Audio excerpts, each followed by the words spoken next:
Someone You Should Know. A program about people you know and even more that you don't. Hosted by Stuart Sax, veteran, husband, father, and grandfather. Now, here's your host, Stuart Sax.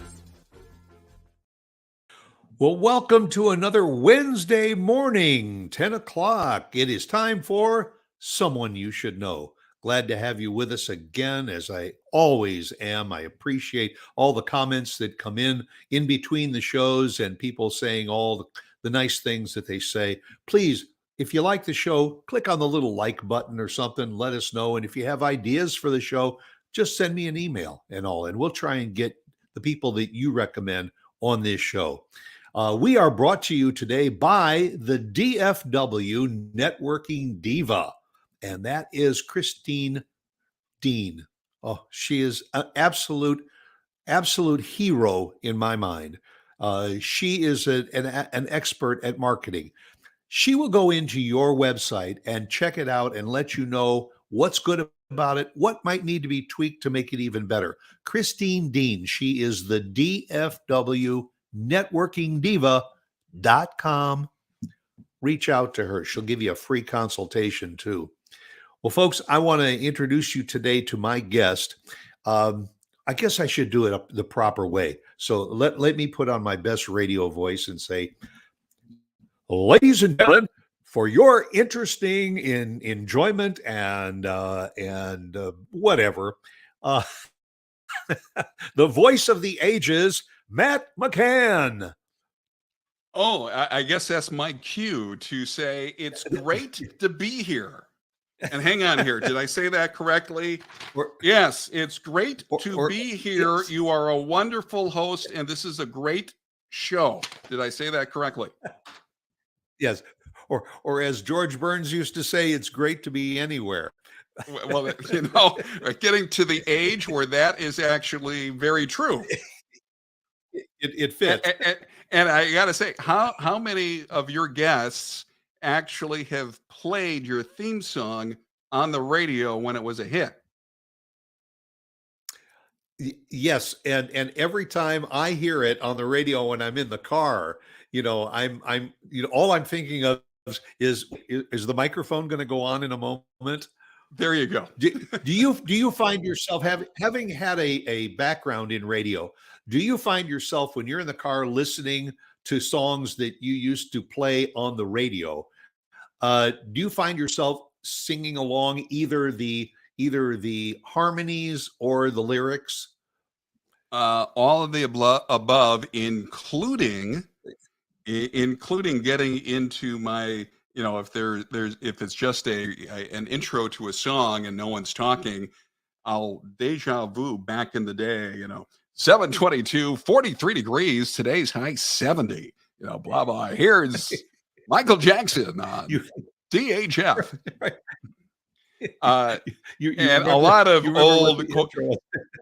I hit the post each and every time. And for those that don't know what hitting the post means, back in the day when the top 40 jocks were, they talked on that, 10, 12, 16-second intro of the song where they, your chance to win is on the way and blah, blah, blah, blah. The weather, all that stuff would be on the intro. So you don't talk over the vocal. And so I can do that in my sleep.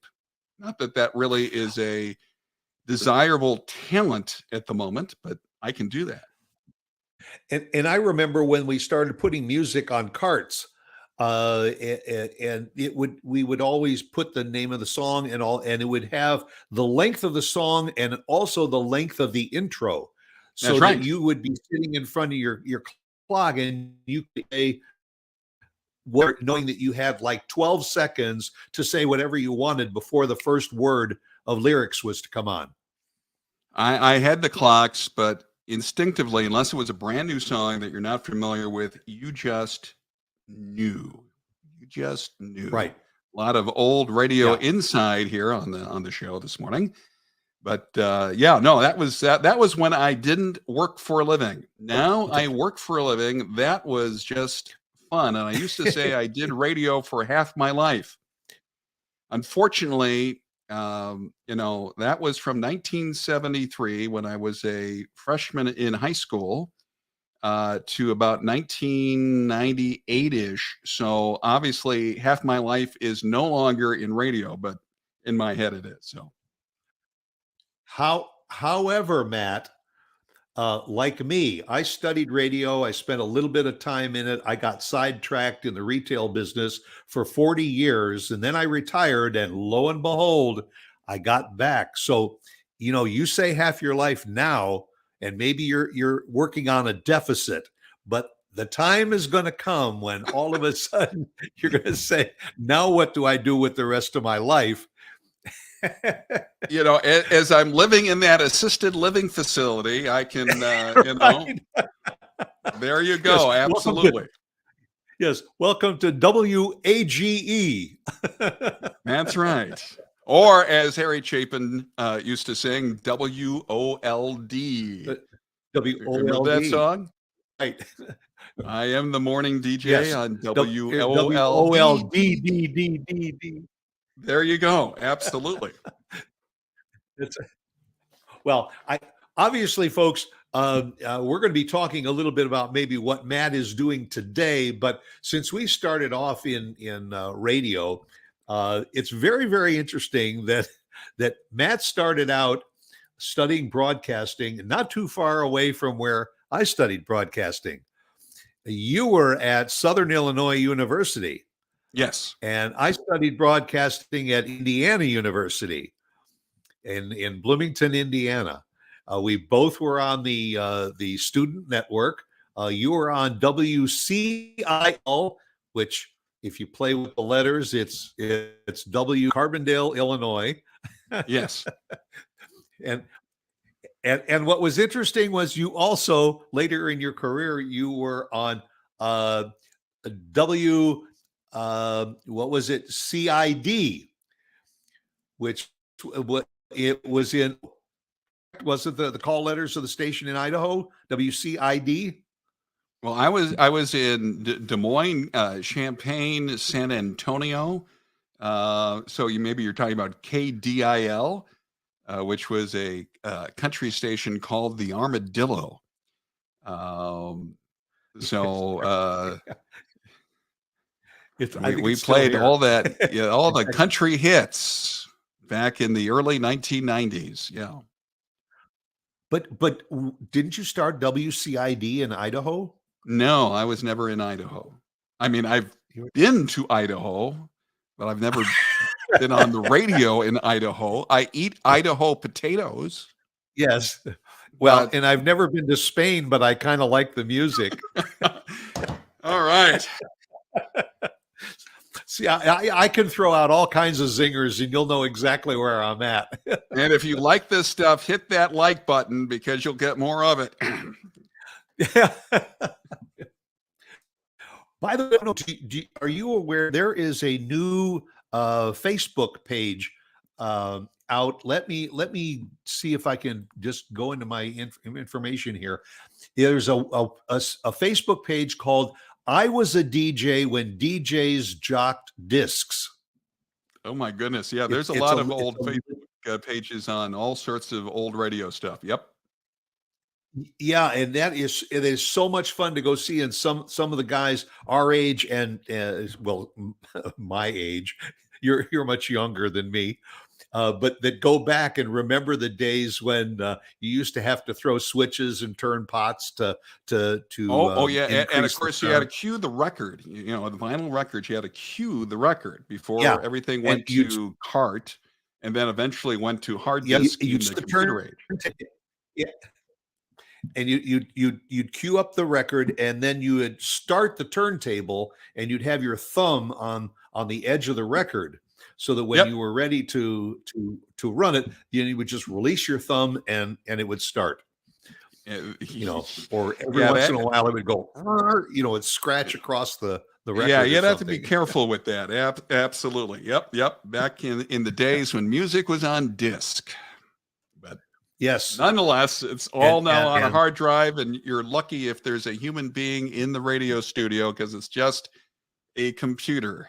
But that's That's way it right. is. And you maybe sat down one day and pre-programmed all 6 days of the week. And Right. then So maybe it's pouring rain, and the radio person say, "Oh, what a great day! Sunshine, high of 80." And you're saying, "What? Where is the heck is that guy?" yes. I'm I'm getting ready to go hit the golf course, tee off and everything, and there is a That's right. electric Yeah. storm going on. There are still live radio stations with real radio people and news people and all that, but so many radio stations are probably not worth your time. But again, that's probably another topic on another day. Yeah. But that is the background that I have in radio. That because I was 15 years old when I had my first professional radio job. They didn't know I was 15 because I had facial hair. And by the time they figured it out, they said, "What the heck you got here? Go ahead and do the job." And where was this? This was a small AM radio station in Elmhurst, Illinois, in the Chicago suburbs. Right. And the high school had a 10-watt FM, and it was 10 watts. It got it several miles away. It was a top 40 format, and we really kind of looked at if people are familiar of WLS in the Chicago area, and at night, 48 states in Canada that you could pick it up. And we were just trying to be like that. And we did actually a really good job. So I took the tape and I mailed it to them. And there was a snowstorm back, I think it was around the Christmas holidays of 75. And they couldn't get anyone to get to the station. So they just went through. The station was owned by Frank and Lois Blotter, a brother and sister couple. And Lois reminded me, I'm sure she's long past, of the Wicked Witch of the West on the movie. Looked just like her. Acted just like her too, but that's another story. And she called and said, "You can have a job if you can get here by 9 a.m." And of course, I didn't even have a driver's license. So I looked at my mom and she shook her head, sure. So my mom drove me through a snowstorm. I got there, was on the air all day.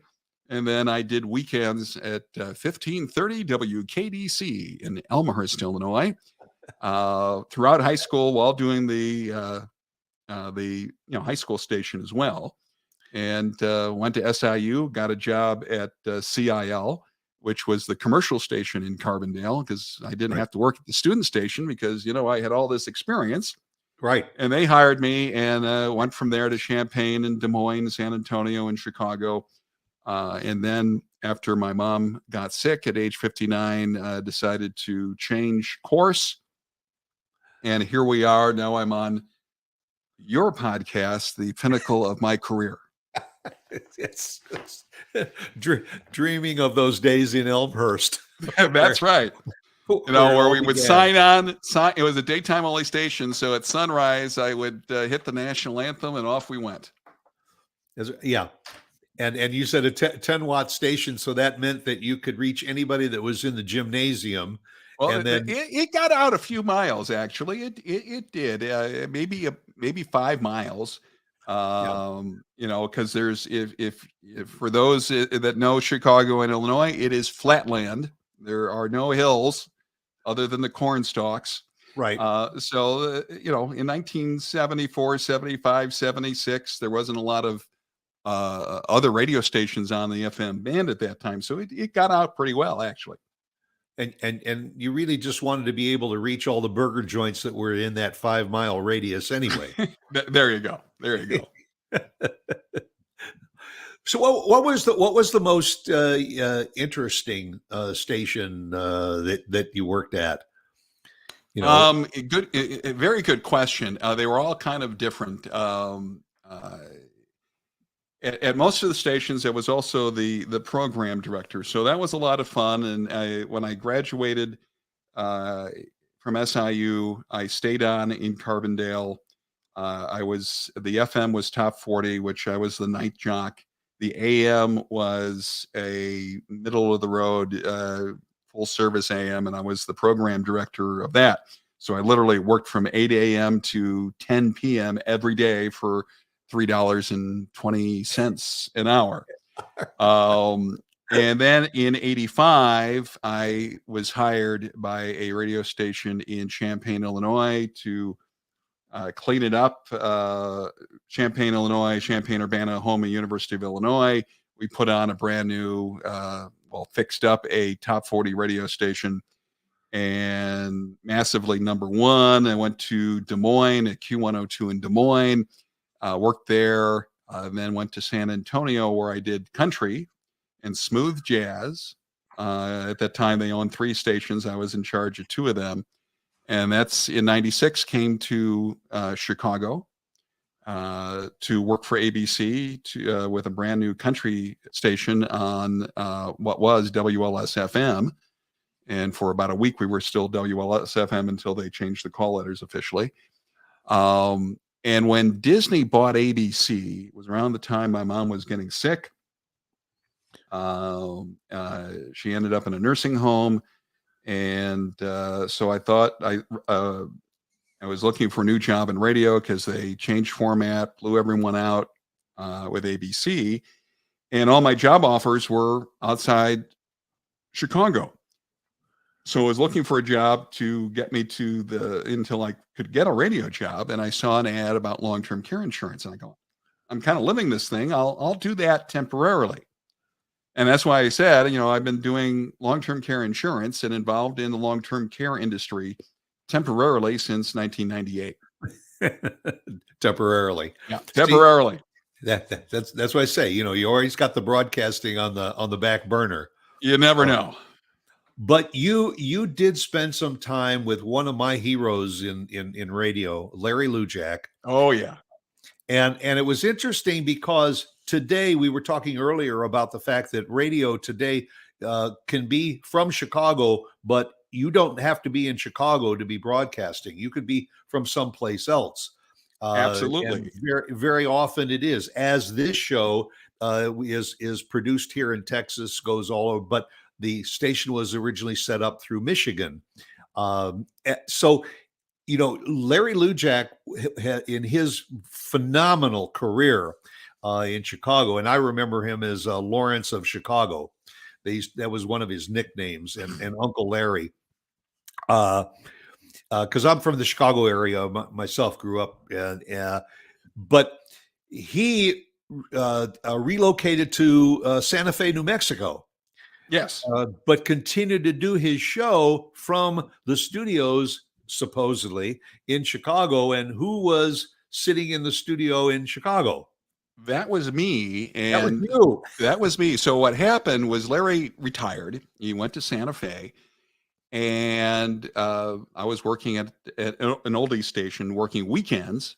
And they were able to convince Larry Lujak with a couple of bucks and to do this weekend show. And so they were looking for the quote unquote Tommy Edwards to team him up with. Of course, people that grew up in the Midwest when he was at WLS, Uncle Larry and Little Tommy. And right. So I was the closest thing to Tommy Edwards they had. Plus I had the benefit of growing up listening to Larry Lujak. So we hit it off great. Like we had been best friends. He's passed, but he was a wonderful man, even though his persona would suggest differently. And he would call the house literally 2, 3, 4 times a day to prepare for this 1 day a week show on Saturday, which he did out of studios in Santa Fe. And we gave the illusion that he was in Chicago. We never said he was in Chicago, but listening, you would have no clue because I knew all his tendencies. You would have thought he was sitting next to me. And because of that, people would come to the station looking for Larry Lujak as he left the studio. He's not here. I think you missed him. But, we had the highest rated show on the radio station this 1 day a week show, which was replayed on Sunday morning, out cumed, which is kind of like a newspaper circulation, only radio rating stuff, than the rest of the radio station. So we were, Larry was, I was just along for the ride. It was a lot of fun.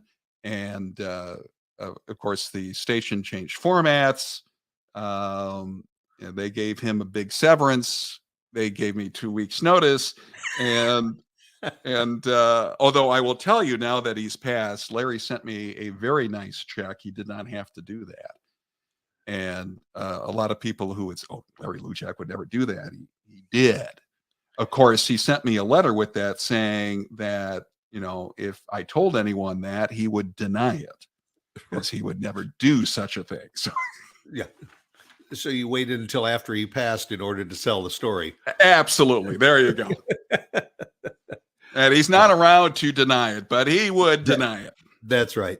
Now, he was a great talent for anybody that spent any time in and around the Chicago area. He used to do a thing called Animal Stories, which was absolutely hysterical. And it was a kind of because of his career, they used to do the farm reports in the Midwest very often on radio stations. Yes. And after that, when they stopped doing those farm reports, he decided to do animal stories his own way. And they were hysterical. They were hysterical. Oh, and we did animal stories on his return, and they were just as funny, although him and Tommy did a really great job with that. And actually, you can get copies of that on the internet on a disc. They probably have it on CD now for people that are interested. I'm sure it is out there. You can buy almost anything you want these days on that darn internet, but I'm not sure it's going to last. But for as long as it lasts, available. It's going fast. Going fast, exactly. Buy one, get 3 free. There you go. Exactly. So when was it that Matt McCann took the sharp left turn and headed into the long-term care insurance field? Well, I started in the fall of 1998 doing long-term care insurance, and I really had it in my head that I would do this temporarily. I was still working weekends in radio while doing long-term care full-time, because I really didn't have any intention to sell insurance, quote unquote. I quickly found out that not only did I do it extremely well, I found it extremely important product for people to have. Going through what I was going through with my mom at age 59. So by the time 2001 occurred, I was full steam in insurance, and eventually retired from quote unquote radio. And I no longer wanted to travel downtown Chicago to do weekend radio for fun, because I was too busy helping people plan for the financial costs and burdens that are associated with aging. And in 2014, when we started doing what I do virtually, which is what we call screen sharing, where a client who wants to work with me, they just go to my website, they get to see my computer screen, we talk on the telephone, and it's all done virtually. I was doing virtual stuff before the pandemic made that the thing to do. And so now I help people nationwide. I'm licensed in every state and the District of Columbia. And I work with every insurance company specifically on long-term care planning. Average age of my clients about 53.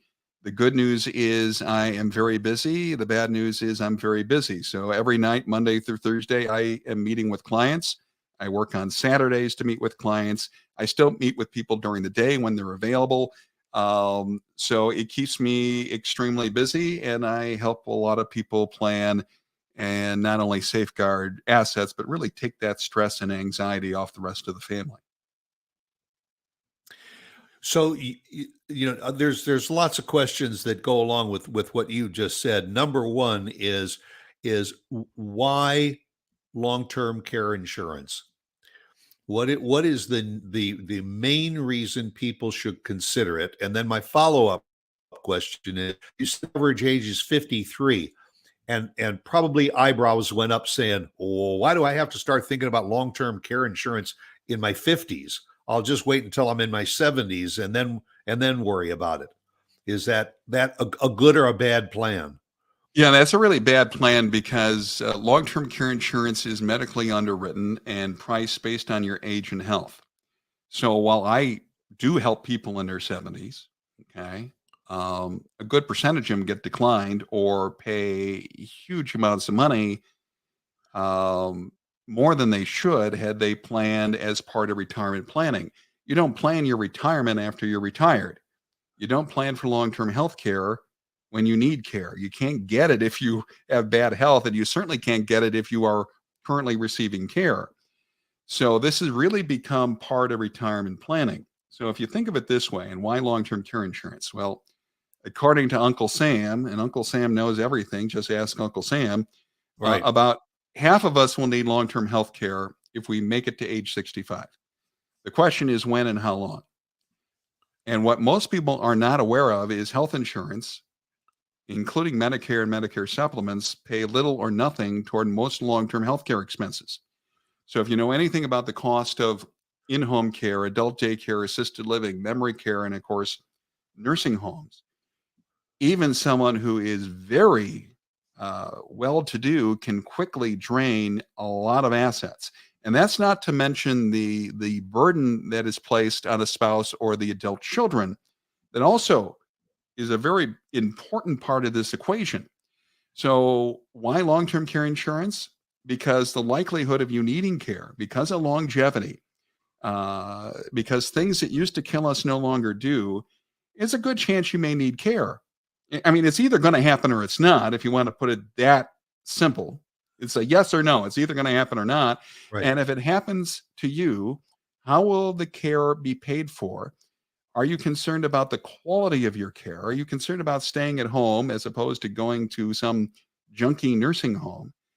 And do you want to relieve some of the burden on your family so family has time to be family? If the answer is yeah, you don't want those things to happen, the only option is long-term care insurance. And it's, for most people, it's fairly affordable if you are healthy and do so when you're younger. Now, there are about a dozen states that are considering taxing individuals age 18 and older that do not own long-term care insurance. That may be Sure. another motivating factor, although to me, that is not the primary focus. It is really safeguarding income and assets and reducing the stress and burden that is otherwise placed on your loved ones. It is a subject that I think people don't take seriously. And as you said, just like life insurance or so, if you have a pre-existing condition, you're diagnosed, say, with cancer, that ain't the time to go out and buy a medical insurance or life insurance because you're not going to be able to recover based on pre-existing conditions. The idea is to get it before you need it. Uh, Now, you mentioned something that I want you to expound on a little bit more, and that is my sister and I, for instance, when our parents started getting older, and my dad was diagnosed with cancer, he refused to go into any kind of care outside the house. So we brought somebody into the house. And very often the siblings will say, "Well, that's okay. We'll take care of mom and dad if they get sick." Yeah. So, yeah, you smiled. How practical is that statement for siblings to say when they know that ultimately their parents are going to need some kind of care? That is something that comes up a lot. People think that, oh, this will be easy. And it is one of the biggest causes of strife within families because everyone's working. They have a job. They may have spouses. They may have children. Matter of fact, we have a term for it. We call it the sandwich generation, where you have typically a woman who is taking care of mom or dad and their kids, juggling a job and a husband all at the same time and not getting mentally ill. And So normally when the family becomes the primary caregivers, it falls on one person, Right. usually a woman. First off, guys aren't really good caregivers, but I think a lot of guys, whether they admit it or not, saying they're too good for that. I mean, I'm a CEO, I'm a sales guy, I'm driving a garbage truck. I got to work.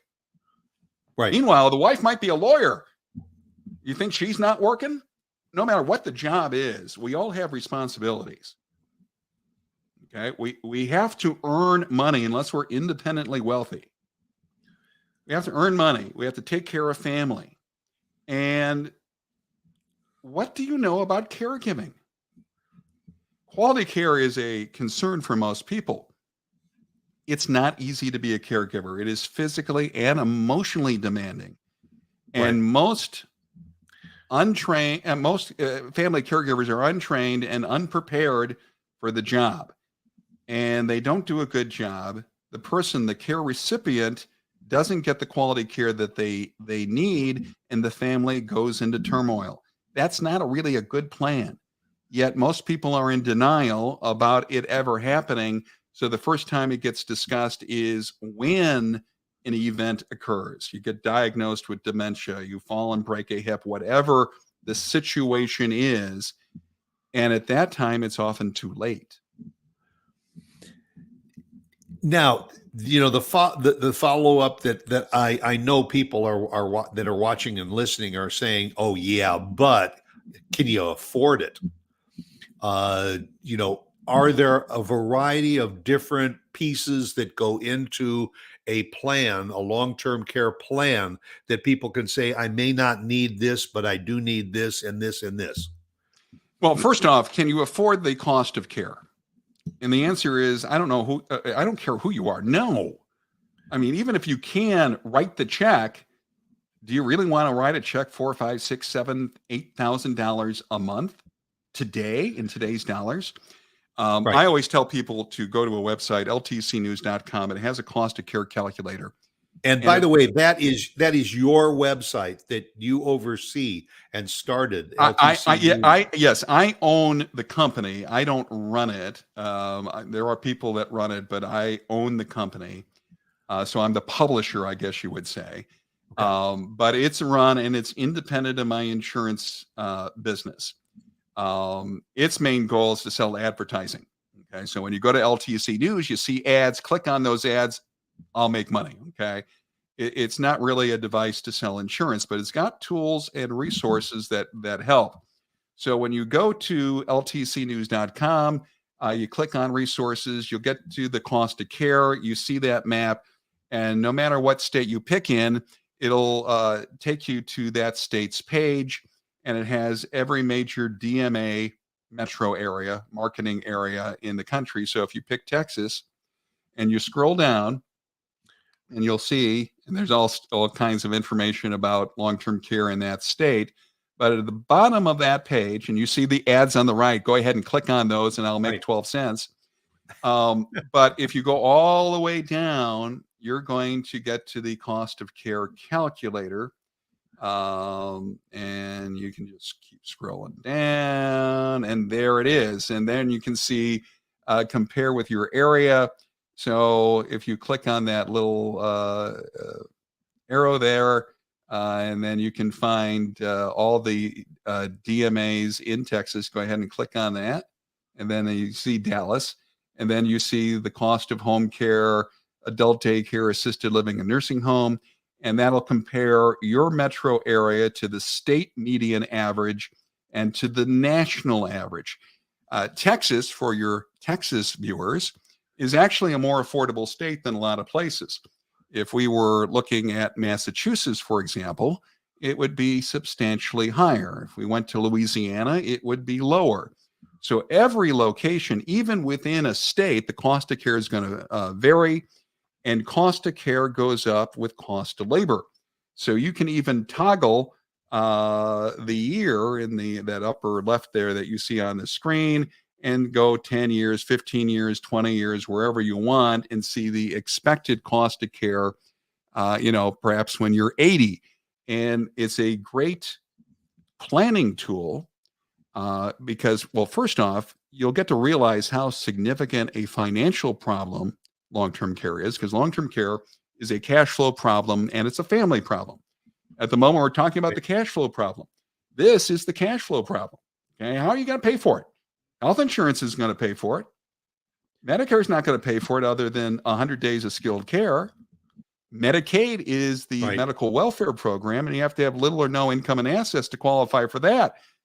So you're either going to pay for this yourself, or you're going to have insurance to pay some of this cost. My general philosophy is to take a catastrophic situation and make it manageable. So between the insurance and maybe, part of your Social Security check pays for your care without having to drain assets or place a burden on family. And the first part of your question, if I remember it 20 years ago, was, is it affordable? And I answered by, well, you can't afford the care. And the insurance is, yes, it's affordable. Most people say, man, if I knew it was this affordable, I would have done it sooner. Care costs, though, does vary between insurance companies. It can vary as much as 100% between the companies. And it's factored by your age, your health, family history in some cases, and the amount of benefits within the policy. So long-term care insurance is custom designed. And a specialist like myself, and there's a handful of other specialists in the country like myself, not just me, but a specialist will help make appropriate recommendations based on your situation to develop an appropriate plan.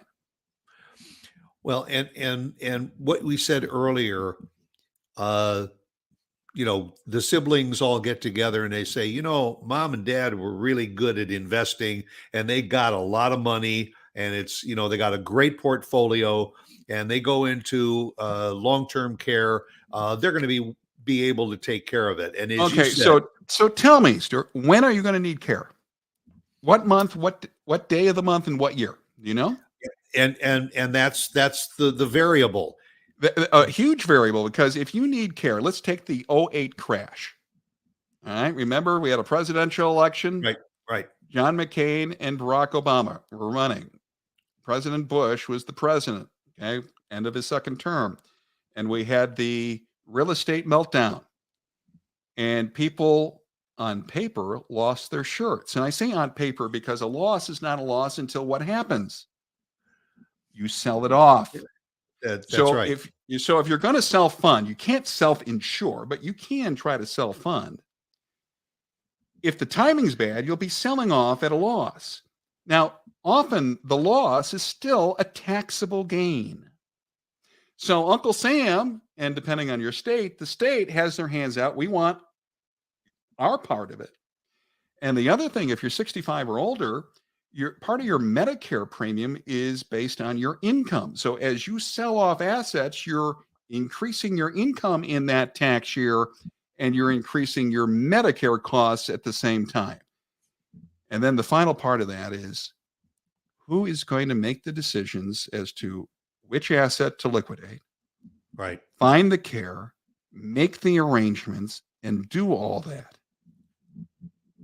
So, self-funding does not work. Well, in my own family situation, my mother-in-law is in a retirement community, and many more of the retirement communities now are independent living. Then they have, if you get ill or need assistance, you move into the assisted living wing, and then beyond that, you may have to go into the constant care wing. Well, she did well, and she moved into a nice place because she had the money, and it was costing X number of thousands of dollars, which included her residence and her meals and all the amenities.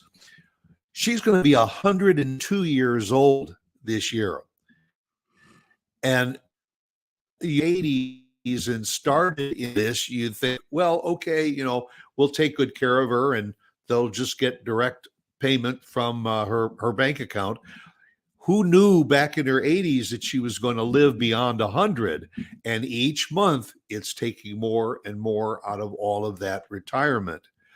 So is this where you start to think, whoa, wait a minute, maybe there's an insurance plan that we need to bring in before, the war starts, to have our hedge against, anything being drained, to the point where, let's all face it, what's being drained? It's your inheritance. Well, and that's the So, thing. I didn't work all my life just to have all my money go to pay for long-term care. First off, I want money to use in retirement, and I want to have a successful, fun retirement when I retire, right? exactly. And any money left over, I want to go to my son and hopefully grandchildren. If your son is listening. Yeah. And I'll make sure to send them the link. I don't want it to all go up in smoke. Yet, if you don't plan, that is exactly what will happen. And most people don't want that. They don't want to burden their kids. They still want access to quality care, and they want to enjoy their retirement knowing that once they're gone, there's something left for children and grandchildren. That may not be their primary goal, but it's certainly their secondary goal. So if you have a choice of paying, I don't know, $150 a month for a long-term care policy, or paying $4,500 a month for care for years, and that care is going to go up and up and up, duh. But the problem we have is people either put it off, they understand, yeah, it's a problem, I'll get to that. Or they're in pure denial. They'll say, I'm healthy, it's not going to happen to me. When someone tells me that they're healthy, I point to them and say, you're exactly the one that's going to be like your mom, 92 years old, still alive. But you have frailty issues. You have dementia. You don't have to be sick to need long-term care. And let me repeat that. You do not have to be sick to need long-term care. You could be just old and frail. That's right. So this is part of retirement planning. And you don't say, I should start my 401k at age 64. Obviously, there are people that do, but that's not the ideal plan. And that's why, I think more people are aware today than ever before. I think a lot of people are surprised, especially, based on stuff they read on the internet, that it's affordable. And you find a specialist, whether it's me or someone else that's truly a specialist that works with all the top companies, to give you proper recommendations so you don't overinsure and that you get the best coverage at the best value. And that's the key, because most financial advisors or general insurance agents have no clue. They literally have no clue. You talk about, well, how about the Texas Partnership Program? And they give you that weird look. What the heck? Do you know anything about the Texas Partnership Program?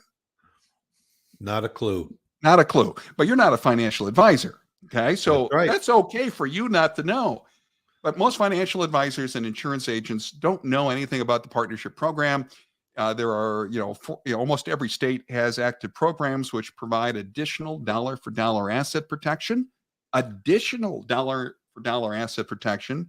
If you ever exhaust all your benefits, you could actually qualify for Medicaid and not be poor. So there is a lot of great things that you can do if you plan and you maintain control, as opposed to putting your family in crisis. And that really is the major choice. Well, and I think that pretty much sums up the whole thing. Number one, we've been scrolling Matt's website across the screen. Visit that website. If you've got questions, Matt's got the answers. And I will admit, insurance is not one of my loves. When you have to deal with what should I do, rather than trying to Google it and make a decision on your own, you need to call somebody like Matt and say, I got questions, because he's got the answers. And here's the thing to remember. No one likes insurance. Okay. Seriously, if you think about commercials on TV, necessary evils. I mean, the reason they have funny TV commercials for Progressive and State Farm and Geico is because it's insurance. We got to have insurance. You can't drive without auto insurance. You can't do it. You Right. can't have a mortgage without homeowners insurance. And, right. And now you got a bunch of states saying, we're going to tax you, which, by the way, I am not for. I oppose it. But nonetheless, and the states aren't interested in getting you to buy insurance. The states are interested in getting your tax money, by the way. They just will exempt you from Right. the tax if you have the long-term care insurance. But I think the key is that you think about it, you do so, you get your questions answered by someone who is knowledgeable and works with all the top companies, and then you can have something specific and accurate to think about. And if you just say, hey, give me a quote on what? It is a process. Every insurance company has their own underwriting criteria. So you might be insurable with company A, but company B may say, or company C says, we'll take you, but we're going to charge you more. And that's what a specialist will help design something based on you. And that's important. And the idea is to help you save some of your money so that you can retire and do things like Matt's going to do. He's going to save his retirement money to open up another radio station in his retirement. I think the call letters WOLD are available. So here we go. Yes. I can be the morning DJ at WOLD. There you go. Even though you might be losing a little bit of the hair and everything, but they still got that music and they still got it on discs too. That's right. Absolutely. Matt, thank you very, very much for taking the time to share a lot of humor and all from your past in radio, but also the great things that you're doing to make people aware of what their long-term goals can be and how they can preserve them through the use of long-term care insurance. Well, I'm glad you invited me on the show. I'm glad to be here. And if you think that I am flippant or not serious enough, I'm very serious and very passionate about long-term care planning. But you can take things too seriously. And if you can have a little bit of fun, and I have a similar conversation with my clients, I try to have fun. And it makes planning a little bit easier, and I'm really happy that you gave me the opportunity to be on your show. Well, thank you very, very much. And I always close my show by saying, be yourself because everyone else is already taken. And I think you probably know what that means and can relate to that. And also, I thank you all for watching again another episode of Someone You Should Know.